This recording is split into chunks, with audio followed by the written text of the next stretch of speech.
Bismillah ar-Rahman ar-Rahim. Assalamu alaikum wa rahmatullahi wa barakatuh. Respected brothers and sisters, it's the mercy of Allah subhanahu wa ta'ala that we will be entering into the last 10 days of the month of Ramadan tonight, inshallah. With the mercy of Allah subhanahu wa ta'ala, we have been working on the masjid for the past 5 years. In order to complete the construction of the masjid, we need $333,000. How are we going to raise this money? Only with the help of Allah subhanahu wa ta'ala and through your generous donations, inshallah tabarak wa ta'ala. What we need at this moment, 555 individuals who can donate $600 each to complete the construction of the masjid, inshallah. What we need at this moment is to do the stucco of the masjid, alongside to install the elevator of the masjid, and finally the parking lot of the masjid. As you can see, it's 3.65 acres land and we have masjid on it, and what we need is to complete the parking lot. We have 84 parking spaces, and inshallah we will be able to do it all together with the mercy of Allah subhanahu wa ta'ala. We ask Allah subhanahu wa ta'ala to bless you all and shower His mercy and blessings upon all of us. Ameen ya Rabbal Alameen, and give us the ability and the strength that we obey Him and obey His Messenger sallallahu ta'ala alayhi wa sallam. Wassalamu alaikum wa rahmatullahi wa barakatuh.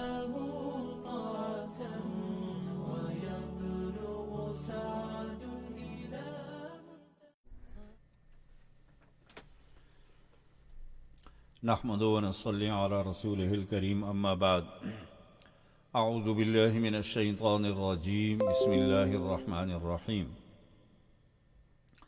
الم نشرح لك صدرك ووضعنا عنك وزرك الذي انقض ظهرك ورفعنا لك ذكرك فإن مع العسر يسرا إن مع العسر يسرا فإذا فرغت فانصب وإلى ربك فارغب صدق اللہ العظیم. سامعین و ناظرین و حضرات، السلام علیکم ورحمۃ اللہ وبرکاتہ. حسب سابق آج ہمارے 23ویں سپاری کی آخری صورتیں ہیں اور انشاءاللہ آج اختتام ہو جائے گا اس کا. آج ہمارے پاس سورہ الم نشرح لک، یہ مکی صورت ہے اور اس کی 8 آیتیں ہیں. جیسا کہ سورہ ضحیٰ کے آخر میں بیان ہو چکا ہے کہ ضحیٰ سے سورہ والناس تک آخری تمام صورتوں کے اندر یہ 22 صورتیں ہیں. بیشتر صورتوں میں رسول اللہ صلی اللہ علیہ وسلم پر انعامات الہیہ اور عظمت شان سے متعلق مضامین ہیں. اللہ تبارک و تعالی نے اس صورت میں نبی کریم صلی اللہ علیہ وسلم پر جو انعامات کیے ہیں اور عظمت شان جو اللہ تعالی نے اس صورت میں بیان فرمائی ہے، آپ پر 3 احسانات کا ذکر کیا گیا اس صورت میں. پہلا احسان شرح صدر، دوسرا احسان ووضعنا عنک وزرک، اور تیسرا احسان ورفعنا لک ذکرک. یہ 3 احسانات اللہ تبارک و تعالیٰ نے اس صورت میں ذکر فرمائے ہیں، اور آپ سے شرح صدر، آپ کے دل کو حکمت و نور سے اللہ تبارک و تعالیٰ نے بھر دیا اور ہر قسم کے میل سے پاک کر دیا. بعض حضرات نے اس جگہ شرح صدر سے آپ کا شق صدر بھی مراد لیا ہے، جیسا کہ ابن کثیر وغیرہ نے لکھا ہے. آگے دوسری آیت وَوَضَعْنَا عَنْكَ وِزْرَكَ، اور آپ سے اس بوجھ کو ہٹا دیا جس نے آپ کی کمر کو بوجھل کر رکھا تھا، یعنی نبوت اور رسالت کا اور اس کے واجبات اور ذمہ داریوں کی ادائیگی نے آپ کے کمر کو بوجھل کر دیا تھا. ہٹا دینے کی صورت اگلی آیت میں یہ آئی کہ آپ کی ہر مشکل کے بعد آسانی ہونے والی ہے. فَإِنَّ مَعَ الْعُسْرِ يُسْرًا إِنَّ مَعَ الْعُسْرِ يُسْرًا. اللہ تعالیٰ نے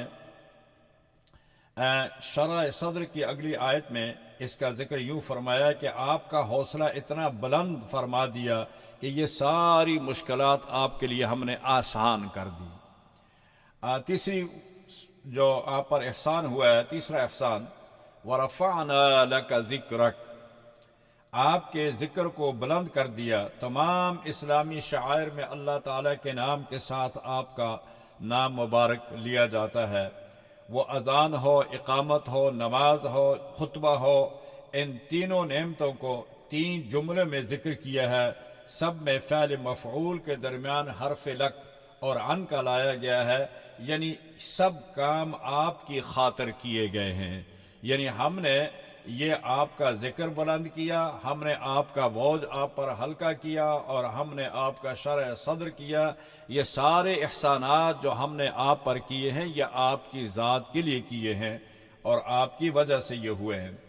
آیت نمبر 6، 5 اور 6 میں فَإِنَّ مَعَ الْعُسْرِ يُسْرًا إِنَّ مَعَ الْعُسْرِ يُسْرًا، اللہ تعالیٰ نے مشکلات کو آسان کرنے اور پریشانیوں کو دور کرنے کا وعدہ فرمایا. اگلی آیت میں آیت نمبر 7 اور 8 میں فَإِذَا فَرَغْتَ فَانْصَبْ، آپ کو حکم دیا گیا کہ جب تبلیغ دعوت کی ذمہ داری سے فارغ ہو کر اللہ کا شکر ادا کرنے اور عبادت کرنے میں لگ جائیں تو پھر آپ وَإِلَىٰ رَبِّكَ فَارْغَب، سب کچھ کرنے کے بعد اللہ پر توکل اور تمام معاملات میں اس کی طرف رغبت کریں. اگلی صورت ہمارے پاس سورہ والتین ہے. سورہ والتین بھی مکی ہے اور اس کی بھی 8 ہی آیات ہیں. والتین والزیتون وطور سینین وهذا البلد الامین لقد خلقنا الانسان فی احسن تقویم ثم رددناه اسفل سافلین الا الذین آمنوا وعملوا الصالحات فلهم اجر غیر ممنون. سورہ مکی بھی سورہ یتین بھی مکی ہے اور اس میں 8 آیتیں ہیں. اس میں 3 امور بیان ہوئے ہیں جن کا انسان اور اس کے عقیدہ سے تعلق ہے. اس آیت میں 4 چیزوں کی قسم کھائی گئی ہے. 2 درخت ہیں جس میں ایک تین ہے اور دوسرا زیتون ہے. 3 سے مراد انجیر ہے اور دوسرا زیتون کا عام درخت ہے، جیسے آپ سب کو اس کا معنی بھی معلوم ہے. ایک پہاڑ جو طور ہے اور ایک شہر مکہ، ان 4 چیزوں کی اللہ تعالیٰ نے یہاں قسم اٹھائی ہے. والتین والزیتون وطور سینین وہذا البلد الامین. یہ قسم کھا کر اللہ تبارک و تعالیٰ نے یہاں جواب قسم لقد خلقنا الانسان فی احسن تقویم، نوع انسان کی تکریم، یعنی ہم نے انسان کو ایک بہت اچھے احسن طریقہ سے ہم نے اس کو پیدا فرمایا ہے.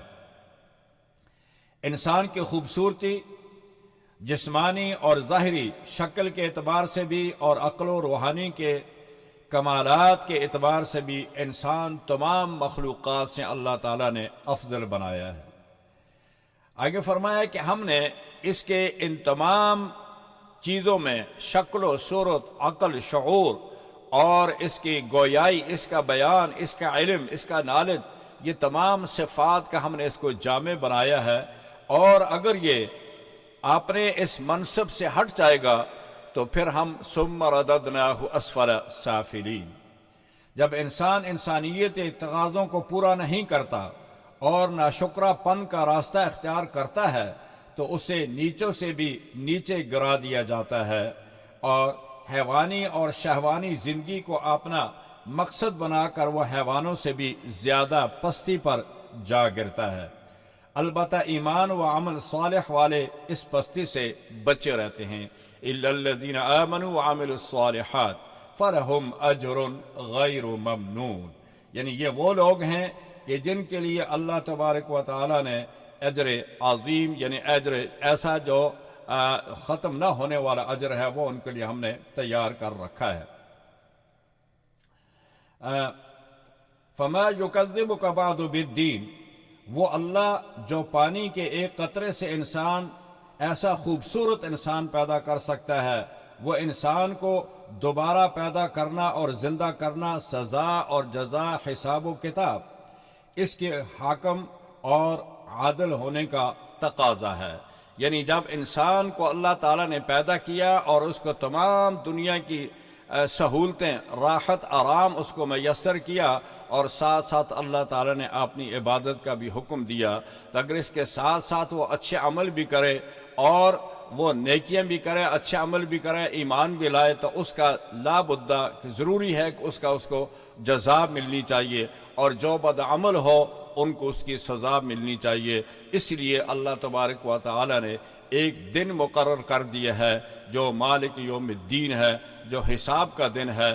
اس کے لیے اللہ تعالیٰ کے یہ دن مقرر کرنا اس کے حکم اور اس کے عدل کا یہ تقاضا تھا، اس لیے اللہ تعالیٰ نے وہ دن بھی مقرر کر دیا جہاں حساب و کتاب ہو کر جنت والے جنت میں جائیں گے اور دوسرے لوگ جو ہیں جہنم والے جہنم میں جائیں گے۔ حسن انسانی کا ایک عجیب واقعہ بھی بیان کیا ہے مفسرین نے۔ عیسیٰ بن موسیٰ ہاشمی جو خلیفہ ابو جعفر منصور کے دربار کے مخصوص لوگوں میں سے تھے، ایک چاندنی رات میں وہ اپنی بیوی سے بہت محبت کرتے تھے اور اس کے ساتھ بیٹھے ہوئے تھے، تو جب انہوں نے چاند کو دیکھا تو اس نے کہا کہ انت احسنا، کہ آپ اس چاند سے زیادہ خوبصورت ہیں۔ اور یہ جب اس نے کہا اپنی بیوی کو تو بیوی اٹھ کر پردے میں چلی گئی۔ اس نے کہا کہ تم نے مجھے، اگر تم اس چاند سے خوبصورت نہ ہو تو تم مجھ پر تین طلاق ہیں۔ جب یہ اس نے کہا تو اس کی بیوی جو تھی وہ اٹھ کر پردے میں چلی گئی۔ اس نے کہا کہ آپ نے تو مجھے طلاق دے دی ہے۔ تو عیسیٰ بن موسیٰ نے رات بڑی پریشانی میں گزاری اور صبح وہ ابو منصور جعفر کے خدمت میں حاضر ہوئے اور اس نے جا کر کہا کہ میں نے آج اپنی بیوی سے یہ الفاظ کہہ دیے اور اب مجھے پریشانی لائق ہو گئی ہے کہ میری بیوی مجھ پر کیا طلاق ہو گئی ہے۔ ابو جعفر منصور نے تمام علماء کو، مفتیان کو بلایا اور پوچھا کہ کیا اس معاملے میں تمہارا کیا فتویٰ ہے کہ ایک آدمی اپنی بیوی سے یہ کہے کہ اگر تم چاند کی طرح یا چاند سے خوبصورت نہ ہو تو تم مجھ پر تین طلاق ہو۔ تو علماء نے کہا کہ طلاق تو ہو گئی ہے، لیکن ایک شخص خاموش بیٹھا ہوا تھا، ابو حنیفہ کے شاگرد تھے وہ، تو انہوں نے کہا کہ ہاں میں نے ساری باتیں آپ کی سن لگی، علماء کی بات بھی میں نے سن لی، لیکن انہوں نے پھر یہ سورت پڑھ کر سنائی۔ انہوں نے کہا کہ اللہ تبارک و تعالی نے قرآن کریم میں یہ کہا ہے لَقَدْ خَلَقْنَا الْإِنسَانَ فِي أَحْسَنِ تَقْوِيمٍ، کہ ہم نے انسان کو احسن تقویم بنایا ہے۔ اس کا مطلب یہ ہے کہ انسان چاند سے بھی زیادہ خوبصورت ہے، لہذا طلاق واقع نہیں ہوئی۔ یہ ایک انسان کی حسن اور جمال اور اس کی خوبصورتی کی بھی ایک یہ دلیل ہے۔ آگے چلتے ہیں، ہمارے پاس سورہ علق ہے اور یہ مکی صورت ہے، اس کی 19 آیات ہے۔ یہ قرآن کریم کی سب سے پہلی صورت بھی ہے اور سب سے پہلی وحی بھی ہے۔ یہ نبی کریم صلی اللہ علیہ وسلم جب آپ غار حرا میں جاتے تھے اور اللہ تبارک و تعالیٰ کی عبادت میں مصروف ہو جاتے تھے، اسی دوران اللہ کی طرف سے حضرت جبرائیل تشریف لائے اور آ کر آپ نے نبی اکرم صلی اللہ علیہ وسلم سے کہا کہ اقرا۔ آپ صلی اللہ علیہ وسلم نے جواب دیا ما انا بقارئ، کہ میں پڑھا ہوا نہیں ہوں۔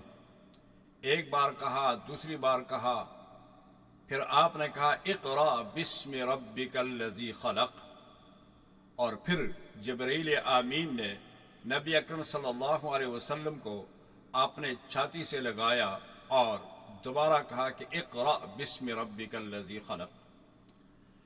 آپ صلی اللہ علیہ وسلم نے یہ آیت کریمہ پڑھی اور یہ 5 آیتیں جو تھی یہ اگٹھی نازل ہو گئی ما لم یعلم تک۔ آپ صلی اللہ علیہ وسلم پر ایک ہیبت، ایک رعب طاری ہوا اور آپ سیدھا گھر مکہ المکرمہ میں پہنچے خدیجہ الکبریٰ رضی اللہ تعالی عنہا کے ہاں، اور آپ سے اس بات کا تذکرہ کیا۔ خدیجہ الکبریٰ رضی اللہ تعالی عنہا نبی اکرم صلی اللہ علیہ وسلم کو اپنے چچزاد بھائی ورقہ بن نوفل کے پاس لے کر چلی گئی اور آپ نے ورقہ بن نوفل سے یہ کہا کہ آپ اپنے بھتیجے سے ذرا پوچھیں ان کے ساتھ جو واقعہ پیش آیا ہے۔ آپ صلی اللہ علیہ وسلم نے ورقہ بن نوفل کو یہ آیات پڑھ کر سنائی۔ اس نے کہا کہ واللہ یہ وہی ناموس ہے جو حضرت موسیٰ کے پاس آیا تھا، اور آپ اللہ کے نبی ہیں، لیکن مجھے افسوس ہے، کاش کہ اس وقت میں طاقتور ہوتا، زندہ ہوتا کہ جب آپ کی قوم آپ کو مکہ سے نکالے گی تو میں آپ کی کوئی مدد کر سکتا، کوئی ہیلپ کر سکتا۔ تو آپ صلی اللہ علیہ وسلم نے ارشاد فرمایا کہ اہم مخرجیہ، کیا قوم مجھے مکہ سے نکالے گی؟ تو ورقہ بن نوفل نے کہا کہ ہاں، جب بھی کوئی نبی آیا ہے اور اس نے نبوت کا اعلان کیا ہے تو اس کی قوم نے اس کو وطن سے نکالا ہے، دھمکیاں دی ہے، اور اس کی بہت ساری پہلے مثالیں ہیں۔ قال الملأ الذين استكبروا من قومه لنخرجنك يا شعيب والذين آمنوا معك من قريتنا۔ ان کو بھی کہا، حضرت صالح کو بھی کہا اور دوسرے انبیاء کو بھی یہ کہا۔ تو جب بھی کوئی نبی آتا ہے تو قوم اس کی مخالفت کرتی ہے اور قوم اسے نکالنے کی دھمکیاں دیتی ہے، ڈراتی ہے، دھمکاتی ہے، تو اہل مکہ بھی آپ کے ساتھ یہ کام کریں گے۔ کاش کہ میں اس وقت زندہ ہوتا، قوی ہوتا، تو میں آپ کی مدد کرتا، لیکن معلوم نہیں کہ میں زندہ ہوں گا یا نہیں۔ لیکن چند ہی دنوں کے بعد ورقہ بن نوفل دنیا سے رخصت ہو چکے۔ یہ وہ آیات ہیں جو پہلی نازل ہوئی۔ اس کے بعد آگے فرمایا کہ الذی خلق، اقرا بسم ربک الذی خلق، پڑھ اپنے رب کے نام سے جو سب کا بنانے والا ہے، پیدا کرنے والا ہے۔ پڑھ، تیرا رب بڑا کریم ہے۔ الذی علم بالقلم، تخلیق انسان کے بعد اس کی تعلیم کا بیان ذکر کیا اللہ تعالیٰ نے، چونکہ تعلیم ہی ایک وہ چیز ہے جو انسان کو دوسری تمام مخلوقات، حیوانات سے ممتاز اور اشرف و اعلیٰ بنا دیتی ہے۔ پھر تعلیم کی عام دو صورتیں ہیں، ایک زبانی تعلیم ہے اور ایک تعلیم بالقلم ہے، تحریر کے ساتھ ہے، خط کے ساتھ ہے۔ یہ دو قسم کی تعلیم ہے۔ ابتدائی صورت میں اقرا میں اگرچہ زبانی تعلیم ہی ابتدا میں آئی ہے، اسی کے متعلق ہے، مگر اس آیت میں جہاں تعلیم دینے کا بیان آیا ہے، اس میں قلمی تعلیم کو مقدم کر کے بیان فرمایا، اور قلم کی آگے 3 قسمیں ذکر کی گئی۔ علماء نے فرمایا کہ عالم میں قلم 3 ہیں۔ سب سے پہلا قلم جس کو اللہ تبارک و تعالیٰ نے اپنے ہاتھ سے پیدا کیا اور تقدیر کائنات لکھنے کا اسے حکم دیا۔ دوسرا قلم فرشتوں کا قلم ہے، جس سے وہ ہونے والے واقعات اور ان کی مقادیر کو، نیز انسانوں کے اعمال کو لکھتے ہیں۔ یہ دوسرا قلم ہے۔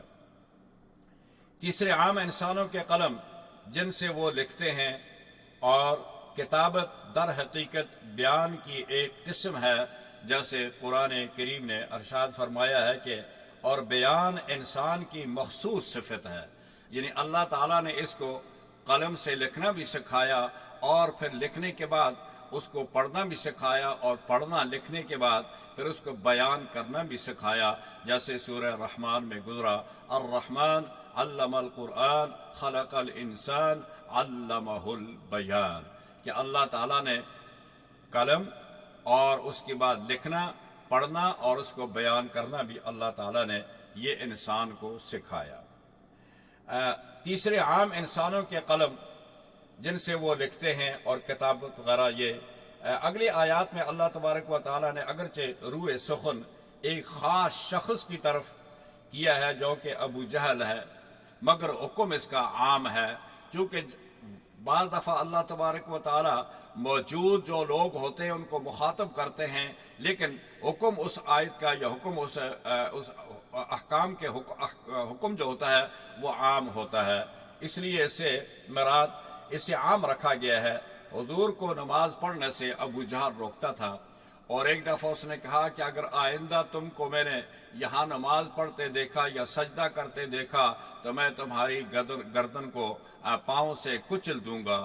تو اس کا جواب اللہ تبارک و تعالی نے آگے ارشاد فرمایا ارأیت الذی ینہا عبدا اذا صلی ارأیت ان کان علی الہدی او امر بالتقوی ارأیت ان کذب وتولی الم یعلم بان اللہ یری۔ کیا وہ نہیں جانتا کہ اللہ تعالیٰ سجدہ کرنے والوں کو بھی دیکھتا ہے اور جو سجدہ سے روکتا ہے اللہ تعالیٰ اس کو بھی دیکھتا ہے۔ اور فرمایا کہ اس پہ ختم نہیں ہوگی بات، بلکہ ابو جہل کے اس ناروا سلوک سے اللہ تبارک و تعالیٰ نے اگلے آیات میں پھر ان کو کہا کہ ابو جہل بات پر کان نہ دھرے لیکن نماز اور سجدہ میں مشغول اپنے قرب کا راستہ اختیار کریں۔ اللہ تبارک و تعالیٰ نے نبی اکرم صلی اللہ علیہ وسلم کو تسلی دی کہ آپ ابو جہل کی ان باتوں پر کان نہ دھریں، بلکہ آپ اللہ تبارک و تعالیٰ کی طرف اپنی عبادت اور اپنے سجدوں میں مشغول رہے۔ اور اسی طرح اگر وہ باز نہ آیا تو پھر وہ اگر یہ کہتا ہے کہ میرے پاس جتھا ہے، میرے پاس لوگ ہیں، میرے ماننے والے ہیں، میں ان کو بلا لوں گا، تو اللہ تعالیٰ نے آگے یہ اس کا جواب دیا۔ اللہ تعالیٰ نے فرمایا کہ ہمارے پاس دوزخ کے پیادہ بہت سارے ہیں، پھر ہم ان کو بلا لیں گے۔ ارأیت الذی کذب وتولی الم یعلم بان اللہ یری کلا لئن لم ینتہی لنصفعا بالناصیہ ناصیۃ کاذبۃ خاطئہ فلیدع نادیہ۔ اگر وہ باز نہ آیا تو ہم اس کو پیشانی کے بالوں سے پکڑ کر گھسیٹ کر ہم اس کو جہنم کی طرف لے کر جائیں گے۔ اور فلیدع نادیہ، اگر ابو جہل کو اتنی اکڑ ہے تو وہ اپنے لوگوں کو بلا لے۔ فلیدع نادیہ سندع الزبانیہ، پھر ہم بھی اپنے دوزخ والے جو ہم نے مقرر کیے ہوئے دوزخ پر ہم ان کو بلا لیں گے، پھر ہم دیکھیں گے کہ وہ اس کے پاس کتنی طاقت ہے، اور ہمارا ایک فرشتہ اس کے پورے جتھے کے لیے کافی ہو جائے گا۔ لئن لم ينتہی لنصفعا بالناصیہ ناصیۃ کاذبۃ خاطئہ فلیدع نادیہ سندع الزبانیہ کلا لا تطع۔ اے پیغمبر صلی اللہ علیہ وسلم، آپ اس کی تابعداری نہ کریں، آپ اللہ کے سامنے عبادت، سجدہ اور رکوع میں مصروف ہو جائیے گا۔ آگے ہمارے پاس سورۃ القدر ہے، یہ مکی ہے، اور سورہ قدر کی 3 آیات ہیں۔ ابتدا میں انسانوں پر اللہ تعالیٰ کا عظیم احسان کا ذکر ہوا۔ سب سے پہلا ذکر جو احسان عظیم ہوا وہ فرمایا کہ انا انزلناہ فی لیلۃ القدر، کہ ہم نے آپ پر ایک ایسی عظیم الشان کتاب نازل کی ہے جس کی مثال دنیا میں نہیں ہے۔ یہ اللہ تبارک و تعالیٰ کی وہ کتاب ہے جو خداوند قدوس نے خود اپنی زبان سے اس کو پڑھا اور اس کو لوح محفوظ میں محفوظ کر دیا، اور اپنے پیغمبر صلی اللہ علیہ وسلم پر اس کو 23 سال کے عرصہ میں اللہ تعالیٰ نے اس کو مکمل فرمایا۔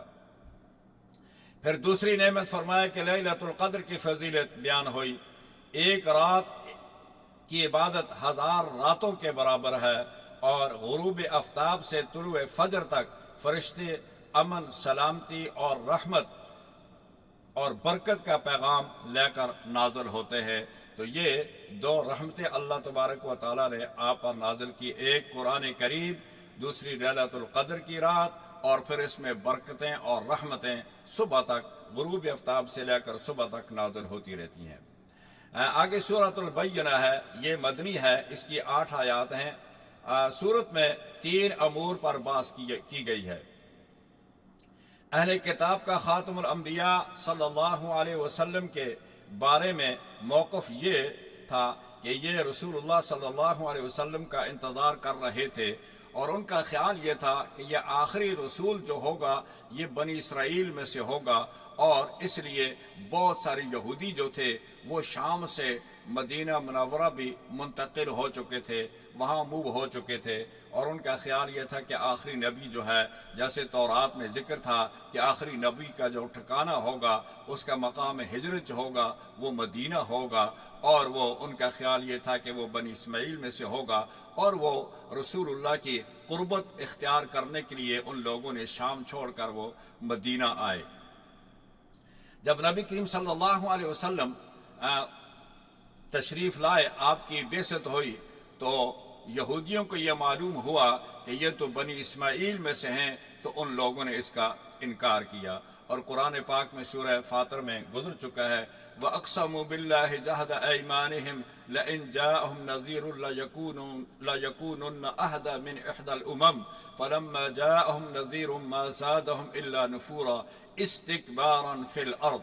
تو جب پہلے قسمیں کھاتے تھے کہ وہ پیغمبر آئے گا، ہم اس کی تابعداری کریں گے، ہم اس کے ساتھ ہوں گے، لیکن جب پیغمبر آئے اور یہ بنی اسماعیل میں سے آئے تو ان لوگوں کو نے تکبر کیا اور آپ صلی اللہ علیہ وسلم کو جھٹلانے کی کوشش کی۔ ایک ایسا معاشرہ، آگے قرآن کریم نے اس صورت میں رسول اللہ صلی اللہ علیہ وسلم کو ایک بینہ اور ایک واضح حجت اور دلیل قرار دیا گیا ہے۔ اس میں شک ہی کیا ہے کہ آپ صلی اللہ علیہ وسلم کی زندگی خود ایک بڑا معجزہ اور حق اور صداقت کی واضح دلیل تھی۔ ایک ایسا معاشرہ جس کی ابتدا جہاں زنا، شراب نوشی، قتل و غارت، ڈاکہ، بت پرستی کے ماحول میں 40 سال آپ صلی اللہ علیہ وسلم نے گزارے، اور کسی جنگل میں نہیں، گلی کوچوں، بازاروں، سوسائٹی میں فعال کردار ادا کرتے ہوئے آپ نے گزارے، لیکن سیرت کے دامن پر کوئی خفیف دھبا بھی نہ آنے دیا۔ یعنی ایسے ماحول میں رہتے ہوئے آپ صلی اللہ علیہ وسلم نے 40 سال ان کے درمیان گزارے، لیکن کسی بدترین دشمن کو بھی جرأت نہ ہوئی کہ آپ کے کردار پر کوئی انگلی اٹھا سکے۔ لہذا یہ سب سے بڑا آپ کا معجزہ تھا۔ یہ صورت دین و ایمان کی بنیادی نشاندہی کرتی ہے، اور وہ ہے اخلاص۔ کوئی عمل بغیر ایمان کے اور ایمان بغیر اخلاص کے معتبر نہیں۔ ہر نبی نے اپنی قوم کو اسی بنیادی عقیدے کی دعوت دی، ایمان اور اخلاص۔ یہ صورت اشقیاء اور سعداء دونوں کا انجام بیان کرتی ہے کہ جو سعداء ہوں گے وہ جنت میں جائیں گے، جو اشقیاء ہوں گے وہ جہنم کا ایندھن بنیں گے۔ اگلی ہمارے پاس اس کے بعد سورت اذا زلزلت الارض زلزالہا آتی ہے، اور یہ سورت یہ بھی مدنی ہے۔ اس میں 8 آیات ہیں۔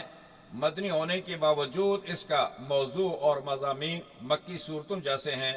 یہ سورت 2 مقاصد پر مشتمل ہے۔ اس میں اس زلزلے کی خبر دی گئی ہے جو قیامت سے پہلے واقع ہوگا، اور سارے انسان اپنی قبروں سے نکل کھڑے ہوں گے، اور زمین انسان کے اعمال پر گواہی دے گی۔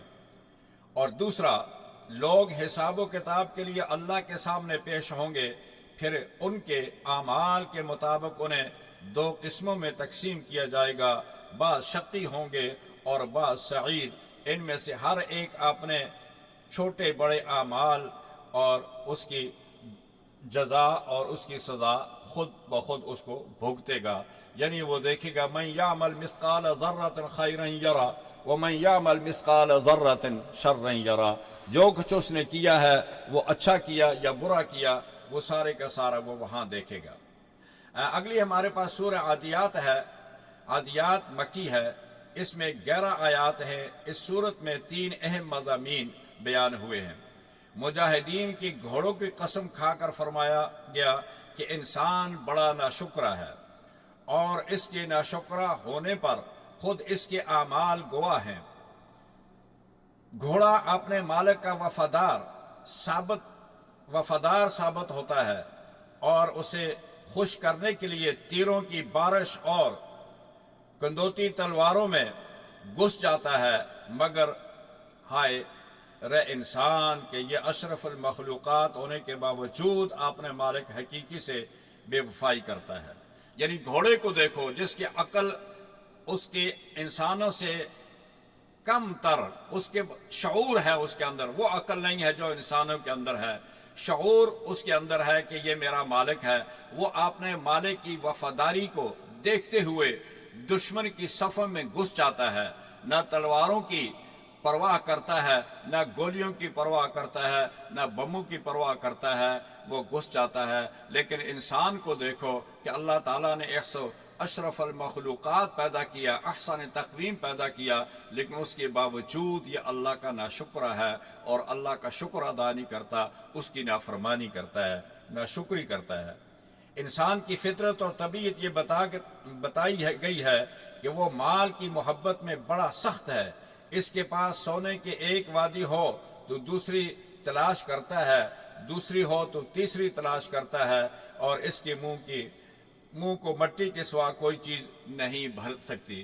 آپ صلی اللہ علیہ وسلم نے ارشاد فرمایا کہ لن یملأ فاہ الا التراب، کہ اس انسان کا منہ اس وقت تک نہیں بھرا جائے گا جب تک اس میں مٹی نہ ڈالی جائے، یعنی جب تک اس کو قبر میں ڈال کر اوپر سے بند نہ کر دیا جائے گا، یہ اس وقت تک مال ہی مال کرتا رہے گا۔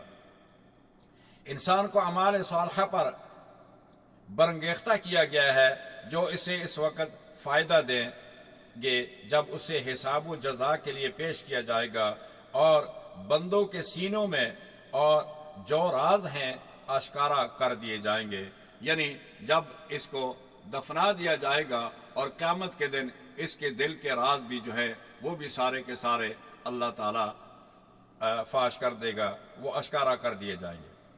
آگے سورۃ القاریہ ہے، سورہ قاریہ مکی ہے، اس میں بھی 11 آیات ہیں۔ اس سورت میں قیامت کے ہولناکیوں سے ڈرایا گیا ہے۔ جب قیامت قائم ہوگی تو نظام کائنات میں بڑی بڑی تبدیلیاں واقع ہوں گی جو انسان کو حیران اور ششدر کر دیں گی۔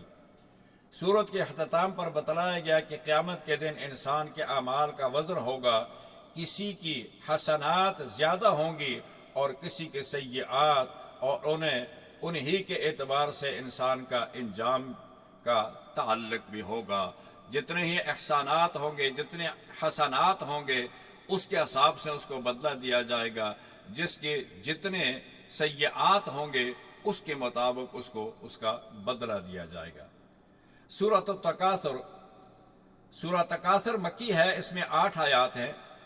اس سورت میں ان لوگوں کی مذمت کی گئی ہے جو صرف دنیا کی زندگی کو اپنا مقصد بنا لیتے ہیں اور دنیا کا ایندھن جمع کرنے میں لگے رہتے ہیں۔ ان کی انہماک کو دیکھ کر یوں لگتا ہے کہ انہیں دنیا میں ہمیشہ رہنا ہے، لیکن پھر اچانک موت آ جاتی ہے جس کی وجہ سے ان کے منصوبے دھرے کے دھرے رہ جاتے ہیں اور انہیں قصر سے قبر کی طرف منتقل ہونا پڑتا ہے۔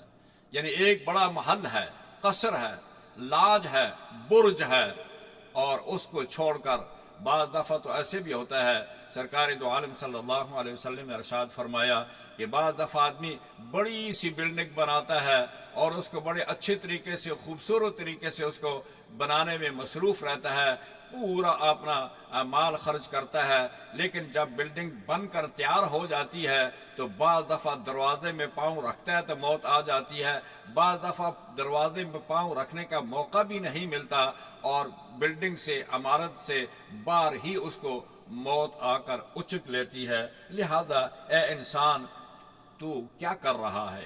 کس چیز سے تو نے دل لگایا ہوا ہے؟ جو عارضی ہے، تو بھی عارضی ہے، تیرا مال بھی عارضی ہے۔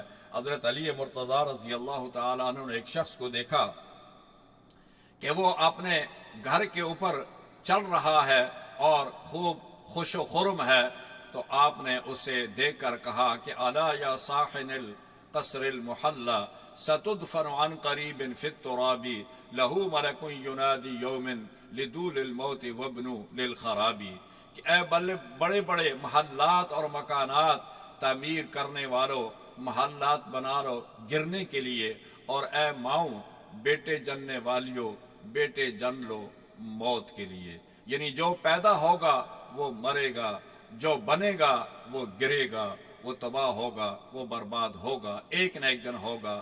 آپ دیکھ لیں سمود اور عاد کی بستیوں کو دیکھ لیں، کتنے بڑے بڑے اور کتنے یعنی زبردست قسم کے قلعہ نما انہوں نے گھر بنائے تھے، لیکن وہ سارے کے سارے ختم ہو گئے، نیست و نابود ہو گئے۔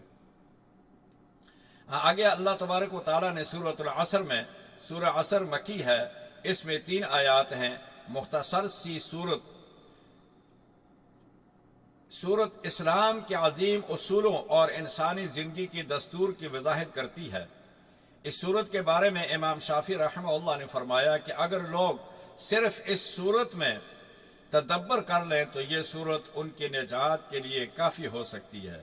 اس سورت کی ابتدا اللہ تعالیٰ نے زمانے کی قسم کھا کر فرمایا کہ سارے کے سارے انسان خسارے میں ہیں، چاہے وہ مادی اور ظاہری اسباب سے مالا مال کیوں نہ ہوں، البتہ جو 4 صفات سے متصف ہوں گے وہ خسارے سے بچ جائیں گے۔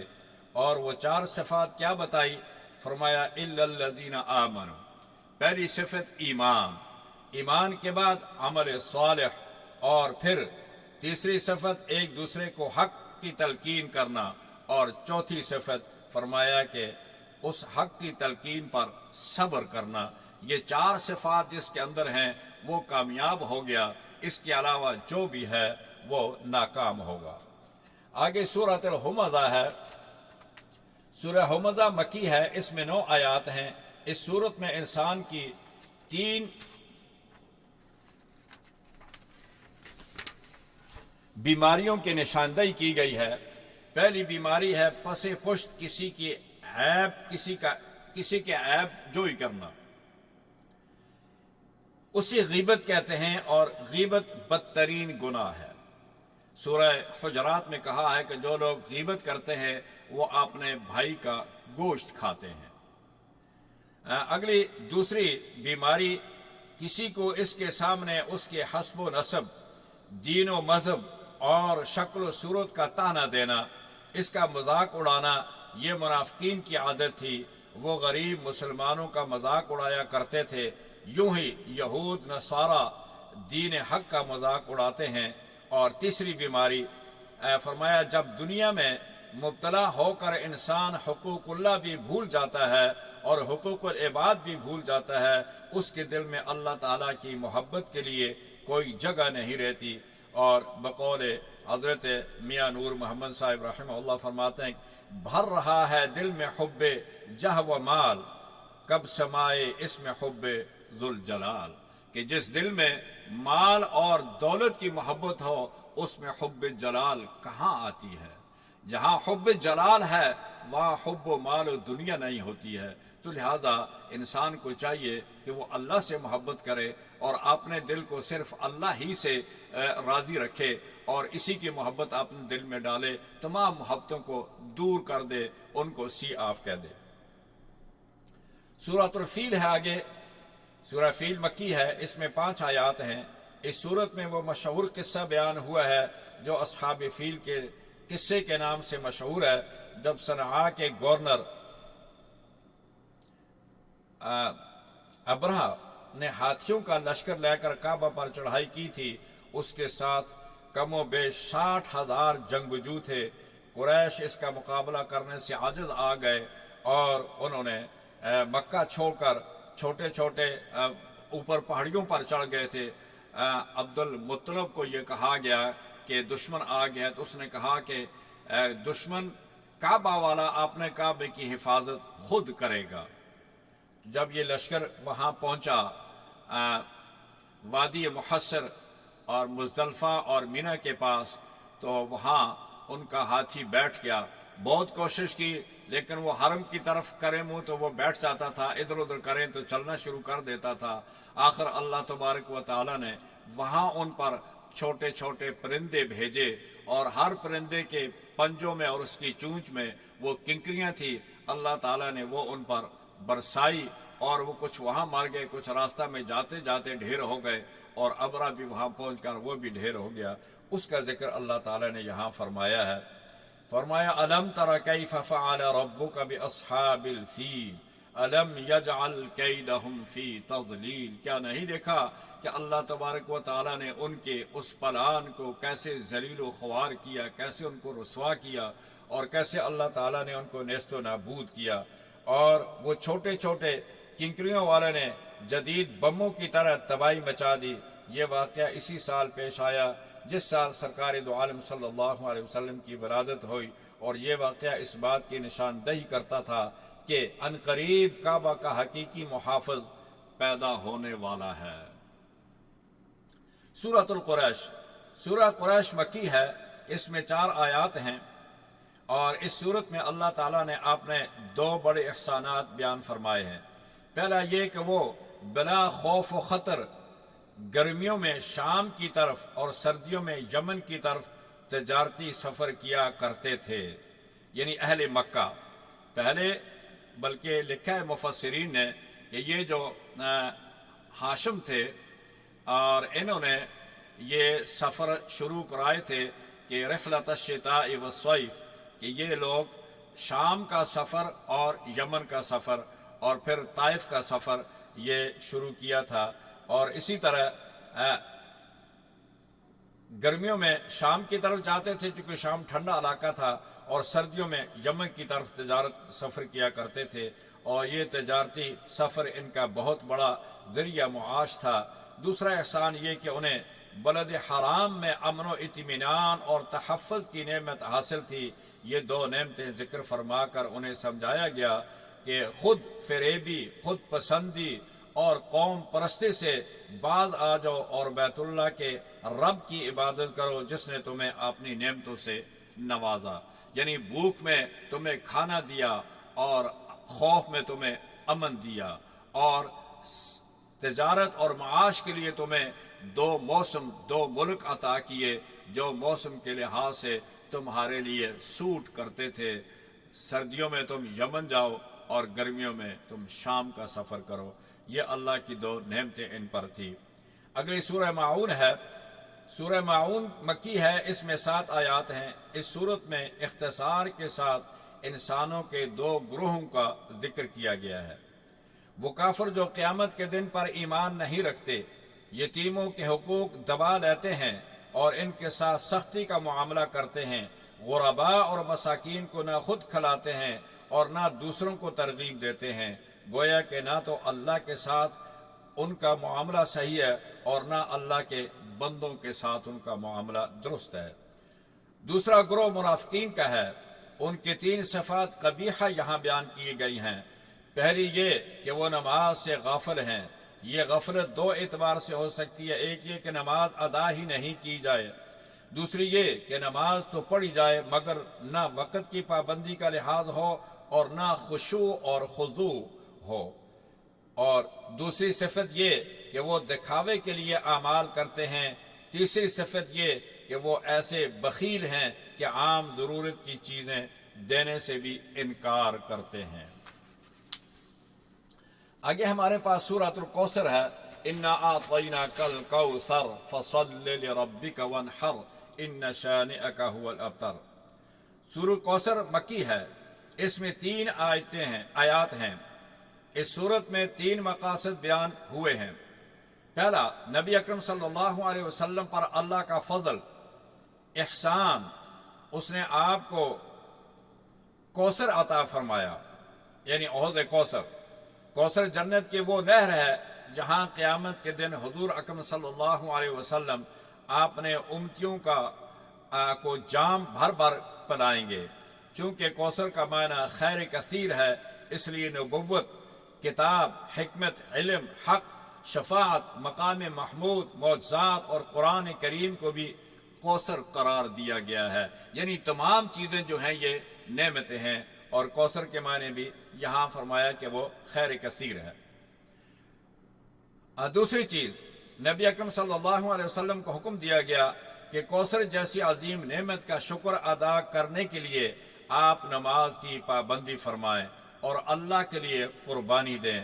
آپ کو یہ بشارت سنائی گئی کہ آپ کے دشمن ذلیل و خوار ہوں گے اور ان کا نام و نشان مٹ جائے گا، چنانچہ ایسا ہی ہوا۔ اللہ تعالیٰ نے تمام قریش کو، جو بڑے بڑے سردار تھے، کریم تھی، جو مکھن تھا ان کا، اللہ تعالیٰ نے جنگ بدر میں اللہ تعالیٰ نے ان کو ڈھیر کیا، اور سرکار دو عالم صلی اللہ علیہ وسلم نے جب انہوں نے آپ کو تکلیف دی، ایذا دی، تو آپ نے ان کے لیے بد دعا کی تھی، اللہم علیک بقریش، اے اللہ آپ پر یہ قریش، ان کو آپ میری طرف سے پورے ہو جائیں، ان کو کافی ہو جائیں اے اللہ۔ تو اللہ تبارک و تعالیٰ نے ان 7 لوگوں کو جن کا آپ صلی اللہ علیہ وسلم نے نام لے کر بد دعا کی تھی، ابو جہل تھا، عتبہ تھا، شیبہ تھا، امیہ بن خلف تھا، اور اسی طرح ولید تھا، اور یہ دوسرے لوگ، یہ 7 کے ساتھ اللہ تبارک و تعالیٰ نے ان کو بدر کے اندر ذلیل و خوار کر کے، رسوا کر کے جہنم میں واصل کیا۔ آگے آ جاتی ہے ہمارے پاس سورۃ الکافرون ہے۔ سورہ کافرون یہ بھی مکی ہے، اس میں 6 آیات ہیں۔ یہ سورت اس وقت نازل ہوئی جب مشرکوں نے آپ صلی اللہ علیہ وسلم کو دعوت دی کہ آؤ کچھ دو کی بنیاد پر ہم آپس میں مصالحت کر لیں، کہ آپ ہمارے معبودان باطلہ کی عبادت کریں، ہم آپ کے رب کی عبادت کرتے ہیں، آپ کے ان کو برا نہ کہیں، ہم آپ کے رب کو برا نہیں کہیں گے۔ 1 سال آپ ہمارے خداؤں کی عبادت کر لیا کریں، اور 1 سال ہم آپ کے معبود کی عبادت کر لیا کریں گے۔ اس صورت نے ایمان و کفر، موحدین اور مشرکین کے درمیان حد فاصل قائم کر دی، اور بتا دیا کہ توحید اور شرک 2 متصادم نظام ہیں، یہ اکٹھے نہیں ہو سکتے، یہ اکٹھے چل نہیں سکتے، دونوں میں مصالحت کی کوئی صورت نہیں۔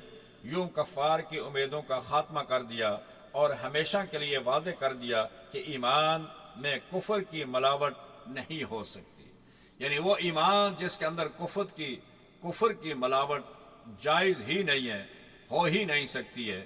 لنا اعمالنا ولکم اعمالکم لکم دینکم ولی دین، تمہارے اعمال تمہارے لیے، میرا عمل میرے لیے، تمہارا دین تمہارے لیے، میرا دین میرے لیے۔ سورۃ النصر، سورۃ النصر مدنی ہے، اس میں 3 آیات ہیں۔ یہ سورت فتح مکہ کی طرف اشارہ کرتی ہے۔ یہ سورت 10 ہجری میں نازل ہوئی۔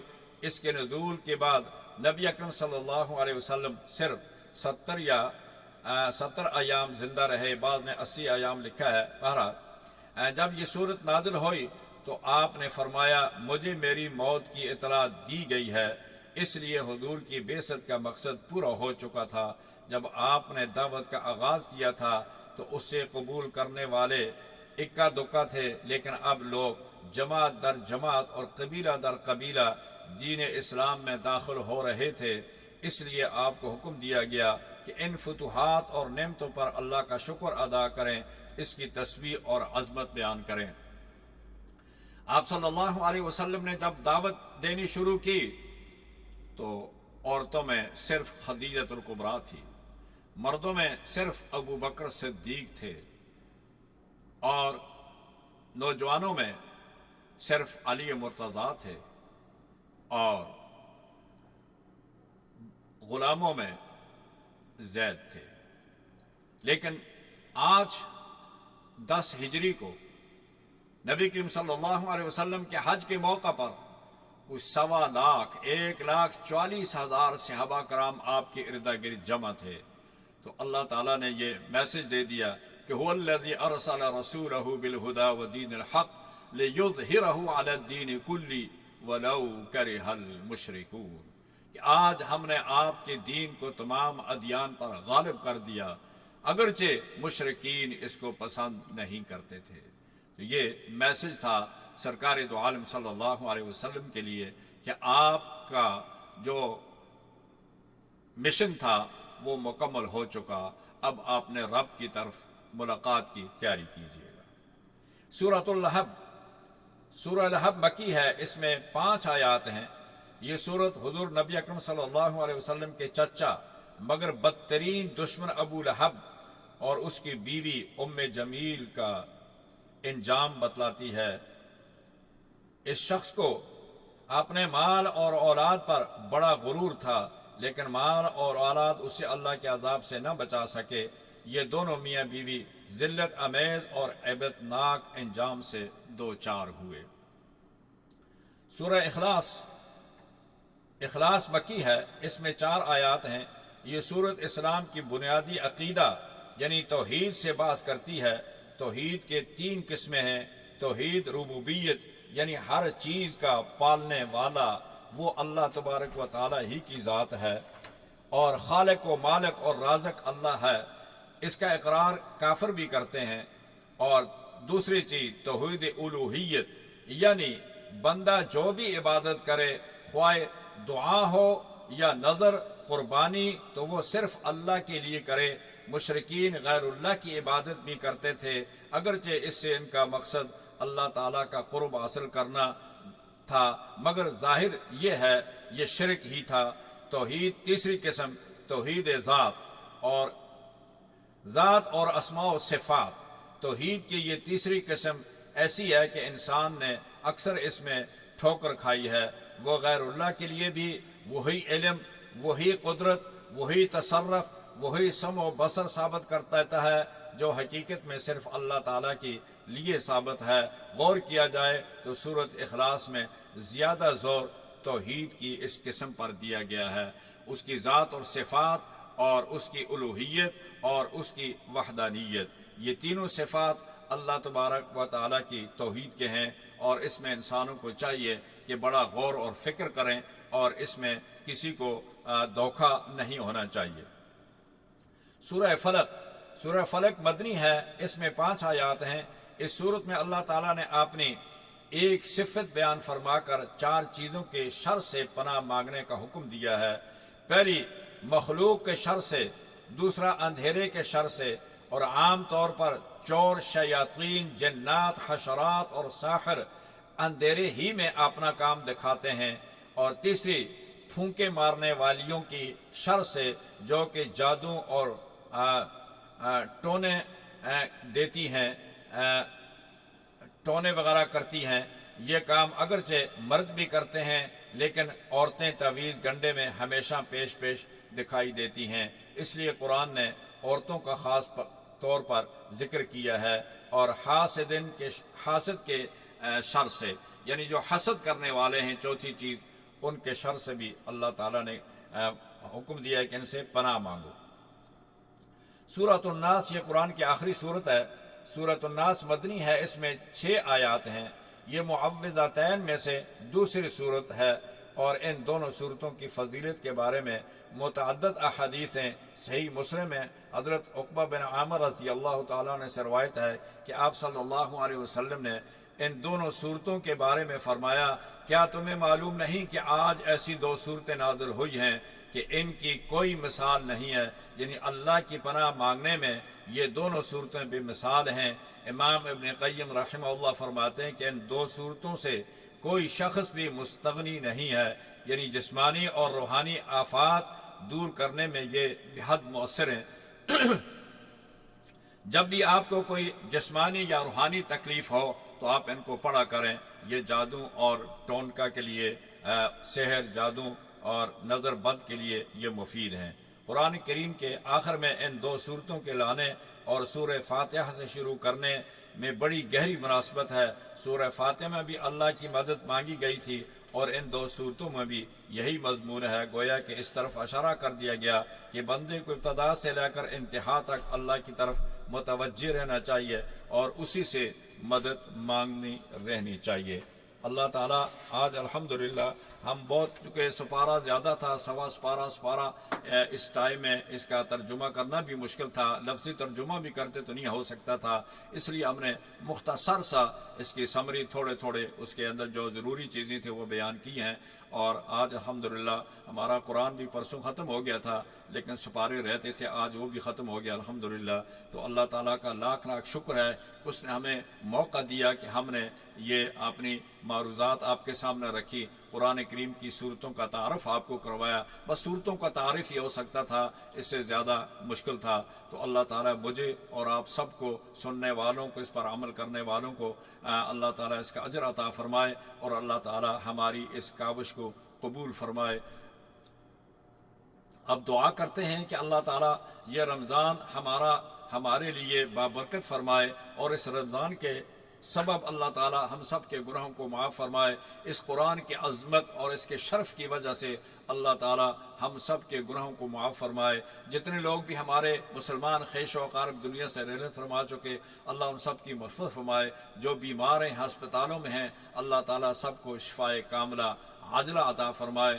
اور اللہ تبارک و تعالی خصوصی طور پر اس وقت جو مسلمانوں پر آفت آئی ہوئی ہے فلسطین کے اندر اور کشمیر کے اندر اللہ تعالی ان دونوں جگہ کے مسلمانوں کی غائبانہ مدد فرما. اے الہ العالمین ان صہیونی طاقتوں کو تباہ و برباد فرما جو لوگ مسلمانوں کے دشمن ہیں اور ان کے مذہب اور ان کے ایمان پر ڈاکہ ڈالتے ہیں, ان کی جان و مال کے دشمن ہیں. الہ العالمین تو ان کے لیے کافی ہو جا. اور تمام مسلمانوں کے لیے خصوصی پاکستان کے حالات میں اتنے اچھے نہیں ہیں ان کے لیے, افغانستان کے امن کے لیے, اور جو لوگ امریکہ میں رہتے ہیں اللہ تعالیٰ ان کو بھی سلامت رکھے. اللہ تعالیٰ تمام دنیا کے اندر مسلمان جہاں کہیں بھی رہتے ہیں, یورپ میں ہیں, امریکہ میں ہیں, افریقہ میں ہیں, جہاں کہیں بھی مسلمان رہتے ہیں اللہ تعالیٰ ان کو امن اور سلامتی کے ساتھ ان کی حفاظت فرما. الہ العالمین ان کے آنے والی نسلوں کو ان کی جنریشن کی حفاظت فرما. الہ العالمین ہماری یہ دعائیں قبول فرما. اللہم ربنا آتنا فی الدنیا حسنہ وفی الآخرۃ حسنۃ وقنا عذاب النار. وصلی اللہ علی النبی وعلی آلہ واصحابہ اجمعین برحمتک یا ارحم الراحمین.